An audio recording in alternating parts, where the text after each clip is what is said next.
Hello, I'm Scott Langdon. Welcome to God and Autobiography, the podcast. In this edition of From God to Jerry to You, Jerry addresses a subject each one of us encounters in our own everyday life, and that is suffering. God tells Jerry, suffering is the law of growth in the universe. That's a difficult statement to wrestle with when we think of all the suffering in the world. But growth through suffering makes sense when we think of exercising, for example. We lift weights and break our muscles down in order to rebuild them stronger. The same can also be true of suffering elsewhere in our lives if we have an openness to it.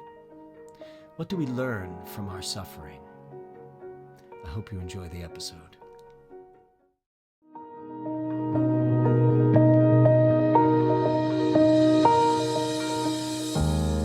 Abigail and I have been having some troubles, the travails of age recently, and some are to be expected, just as the wear and tear on life, takes a toll on your body and your system and energy levels, and things that were easy physically become hard, and that affects everything you do each day. And then some other things that we were surprised at, for a particular thing that was always completely available as a function suddenly isn't available, or is not easily available. And this puts a new dimensions on the interface, the interaction, because you're accustomed to interacting with someone, your spouse, in certain ways that count on their having just these certain capabilities present. And now it's somewhat different ones, or this or that is a problem. It wouldn't be our example case, but just by analogy, an example would be if a couple always very much enjoyed, dancing together, ballroom dancing, and now, one has a foot problem and they can't dance anymore. Okay, that's going to affect the relationship. And then I living through these things, I thought, well, what does God tell me? And as reported in God and Autobiography, it's this extraordinary statement by God to Jerry: suffering is the law of growth in the universe. Things grow by suffering. Suffering is how you get there to something new.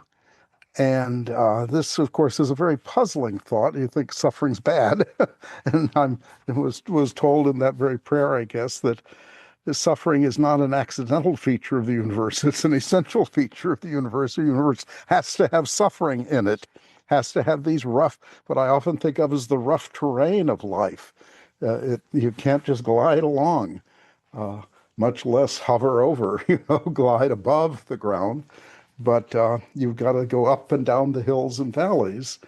And that's how you get somewhere. And as I was puzzling on that, God said, think about your own time of suffering. When I had a heart attack, was hospitalized, first in one hospital, where all the nurses and doctors, everybody else, they were like angels. And I wondered, where do such creatures come from? How do they manage? It's a stressful situation. They're often doing unpleasant things. They're kind of hard, unpleasant for them, I mean. And here they go, with the best spirit and just trying to be helpful. Then I was at another hospital that was just the opposite, even though they were run by the same system. And I had a nurse Cratchit who just constantly created obstacles for me, and a young guy who was a big helper who hurt me the first time he laid hands on me. I called him Mr. Scissors Hands, and the thing, because he just did everything, almost ripped they put an intravenous thing in your arm. He wheeled me around and ripping it out. Had I not moved rapidly to the thing this was tied to, it would have ripped out.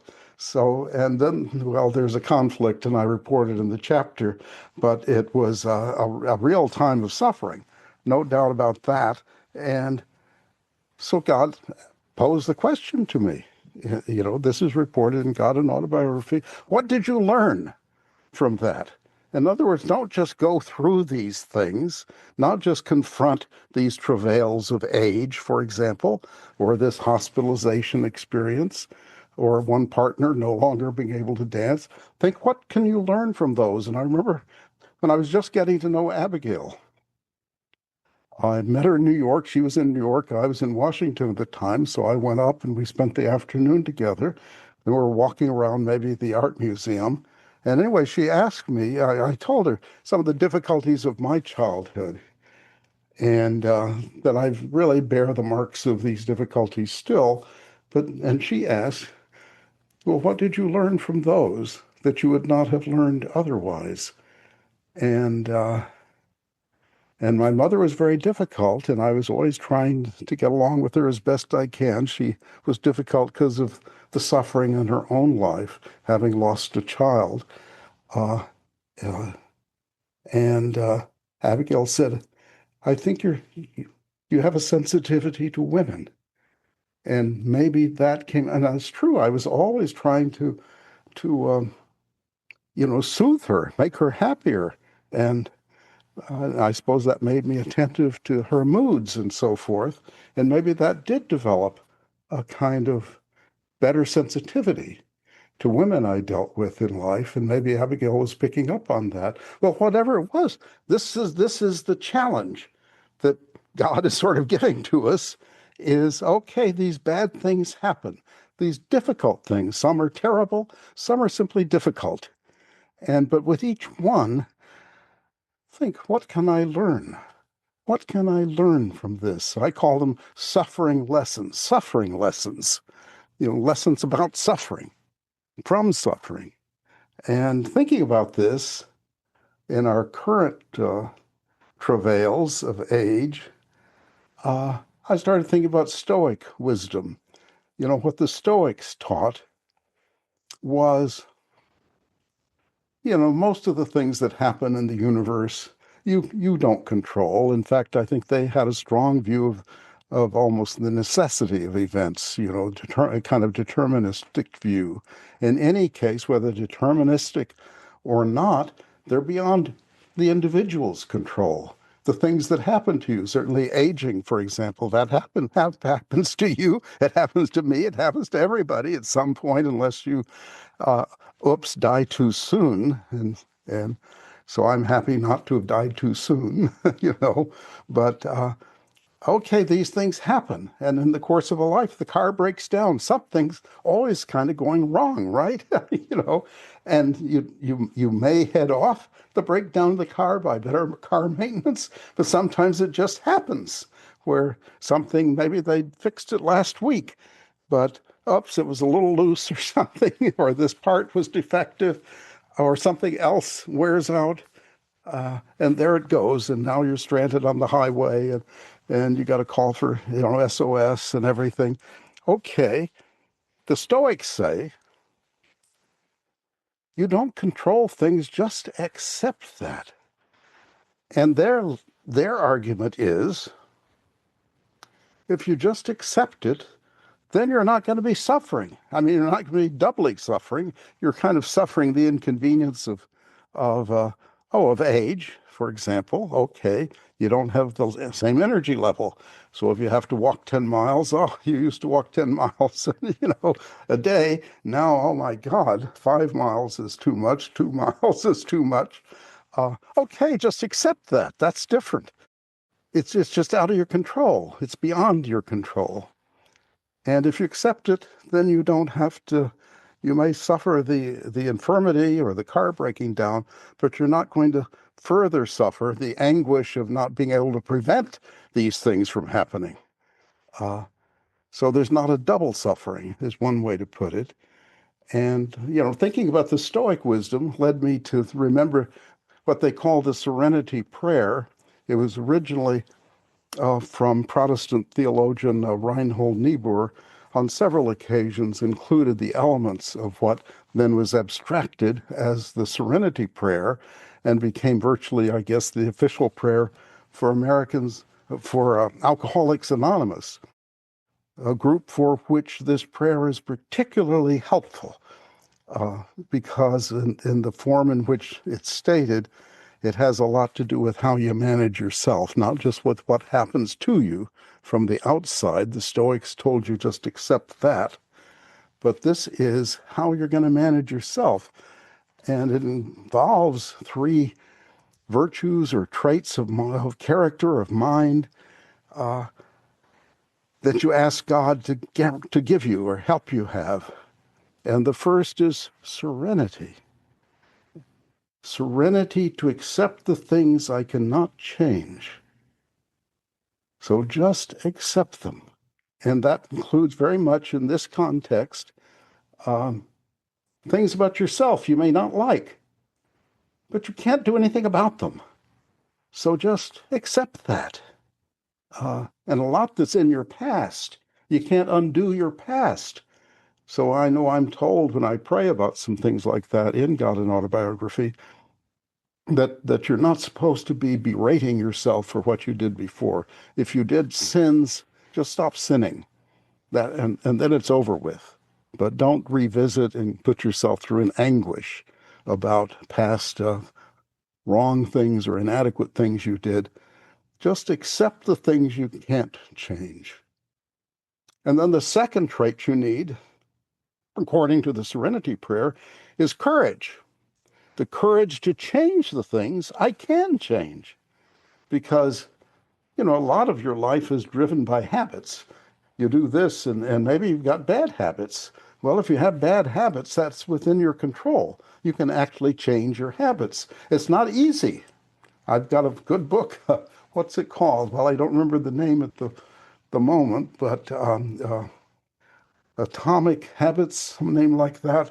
And what it says is you break the problem down into tiny little steps. So you may not be able to change some big habit immediately. I eat too much, so I'm always working on changing that habit.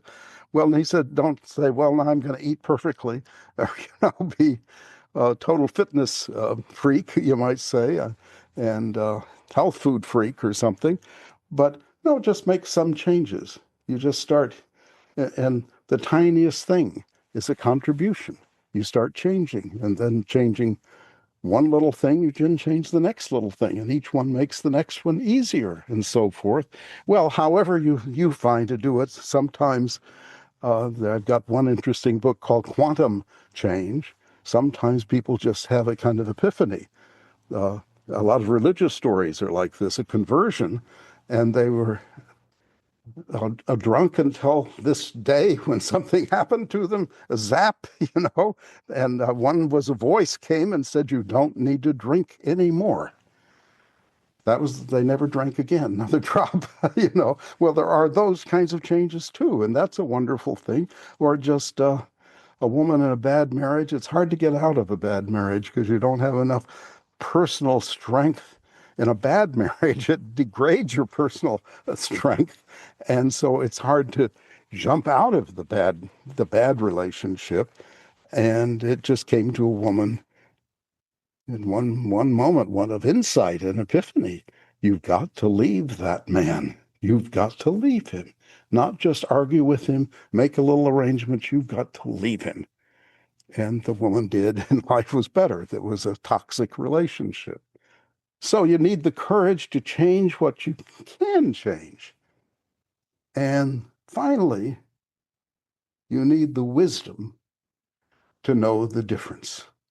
How can you tell whether something is something you can change or is something you can't change? It's easy to delude ourselves in both directions, to think, oh, well, I just can't change this bad habit, let's say. I'm just like that. That's just me. Well, that's a self-deception. That's not wisdom. That's a self-deception. And you can make this mistake the other way. You can leap off into thinking, oh, I can do vast, instantaneous changes. And you then might start faulting yourself for not doing them because you think you should be able to do them. Well, no, you need the very down-to-earth practical wisdom to figure out which things can you change, which things can you not change. Do you just need to accept with serenity?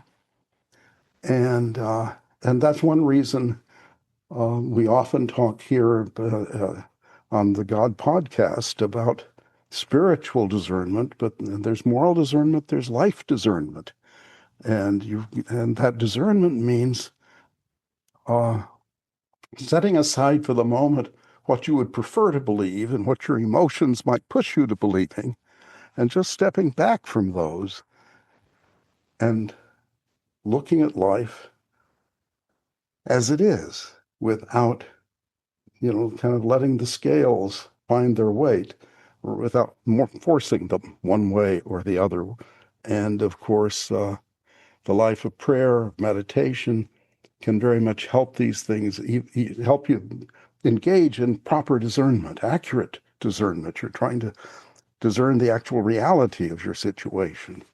And so can other ways of easing the mind, and like taking walks, listening to good music, there are ways of what I call getting the clutter out of the way so that you can have an accurate discernment of your life and of its factors and forces, and then decide what to change, what just to accept.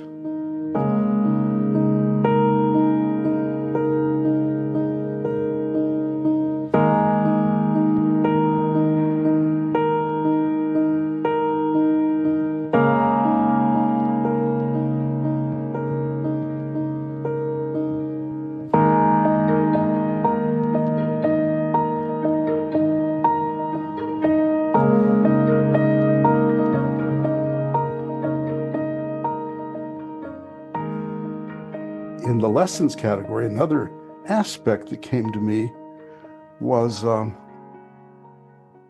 something like what philosophers would call an essence accident category. Go back to the dancing example I gave. The couple used to be able to dance, and that was a central part of their life. It was the center of their social life, maybe. All the people they knew well were dancers, and they'd go to each other's birthday parties and so forth. And so that was the warp and woof of their life.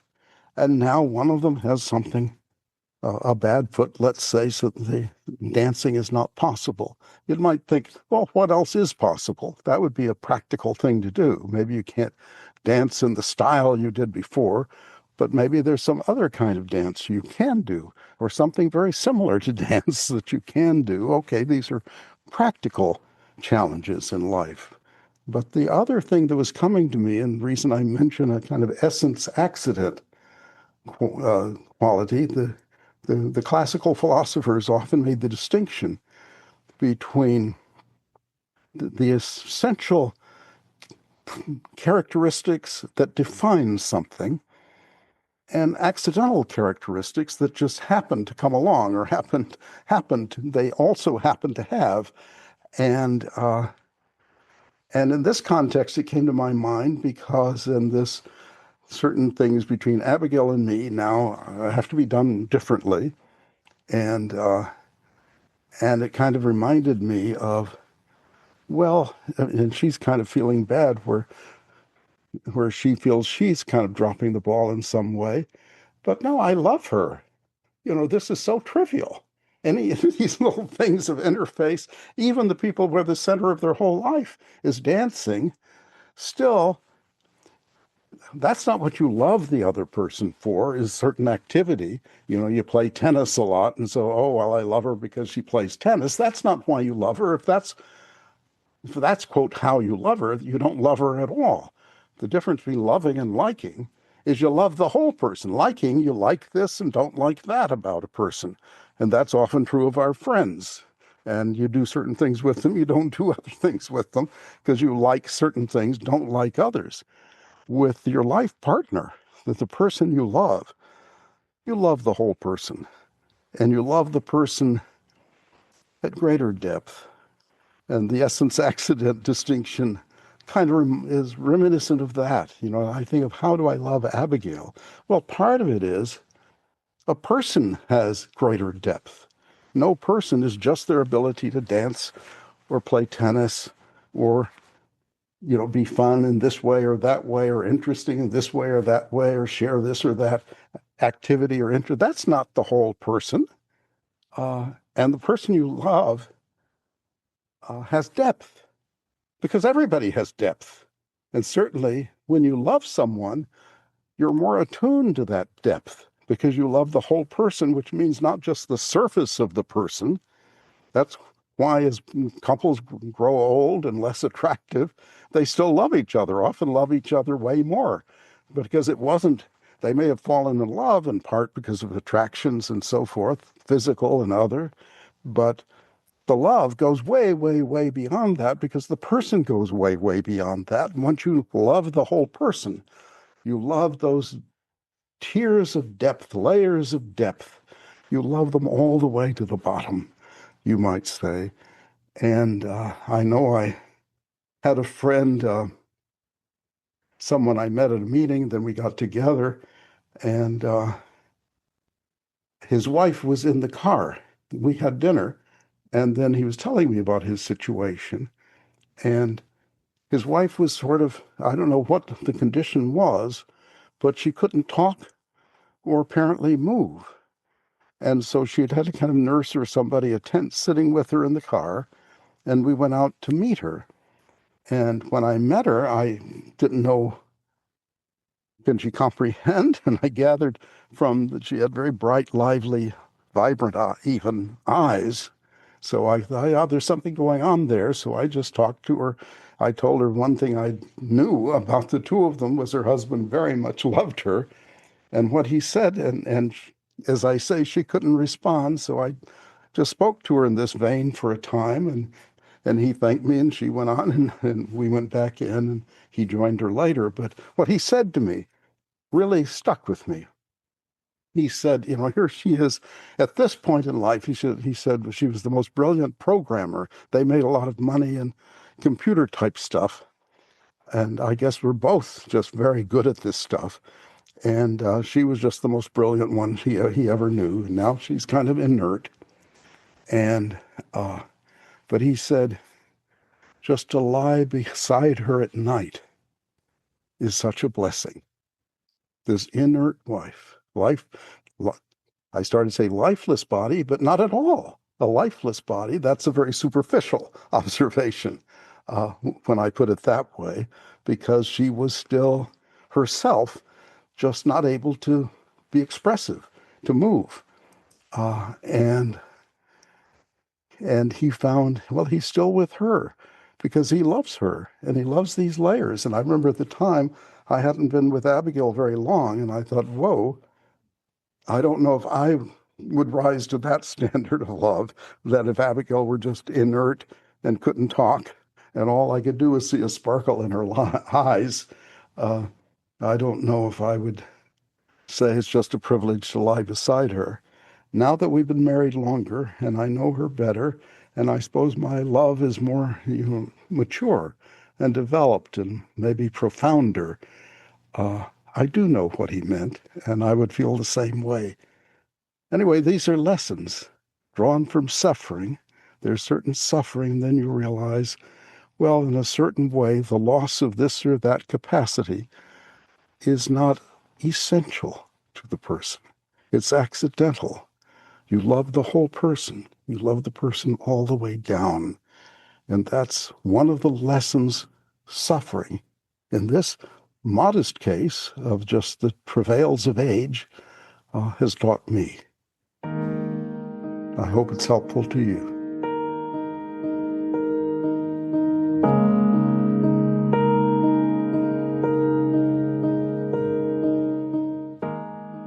Thank you for listening to God and Autobiography, the podcast.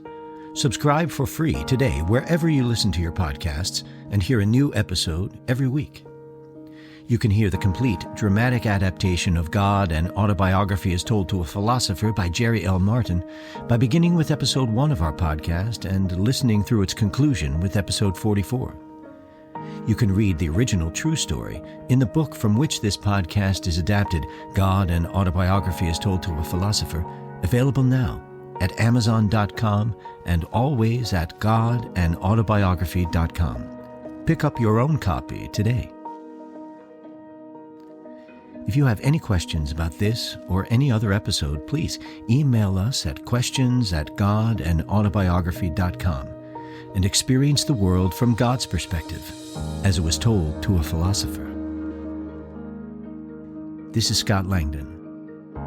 I'll see you next time.